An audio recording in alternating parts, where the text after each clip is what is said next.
Since I am black, I am still knocking on closed doors with broken handles, begging for a small change, submitting thanks and praises to God for nothing we got this far. This sounds strange, like believing crime pays when you benefits for the day, to get by without having to buy coins, make a living off the daily ordinary dawns by collecting all the bad points, mobilize them to get food into storage like food residues will remain the rejects from the throne, been blown, thrown, beaten by sticks and stones, pistols and batons brought bruises, broken backs and bones, moans and groans with daily poems. However, we are still strong, standing tall like a grandfather clock, trying to live clean but they offer filthy jobs to be done soon, gave us guns, made us goons, took away the books like we only good for hewing wood and fetching water from the river, rivers filled with filth and absolute filth. How could we possibly build fam homes with sandstones when you took away the flesh and gave us dry bones? Nowadays, my streets and corridors are sprayed with a stunning graffiti called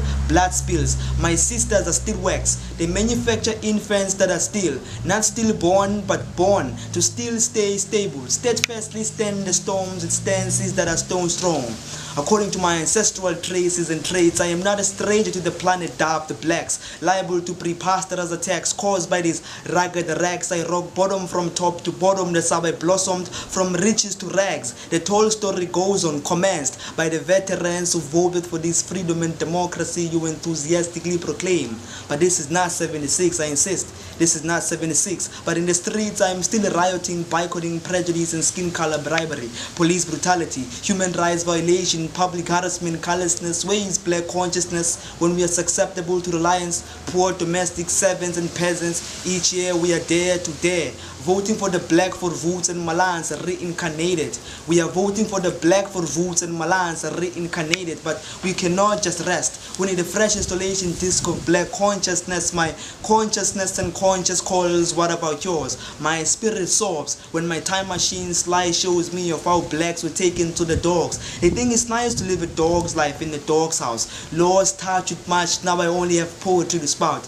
And I spout poetry of blacks, black concepts forsaken. This was taken from the recycled beans of your daily trivialities of unspoken forbidden realities and mysteries of blacks who gradually drag their identities and histories into the deep gloomy rooms of non-existent Western philosophies. From the cocky coons who cast their customs for common commodities, my poetry is a photographic slideshow that constantly play videotapes of unsung forgotten heroes. The tip of my tongue is a host for sobukwas and mikos, gold spitting tantrums like who the hell marked our cultures and traditions with dark spots like dominoes. The question is intended to be rhetorical, but only if you view with one eye like a monocle. I hold the answers to ransom until you open your third eye vision, so envision what's missing.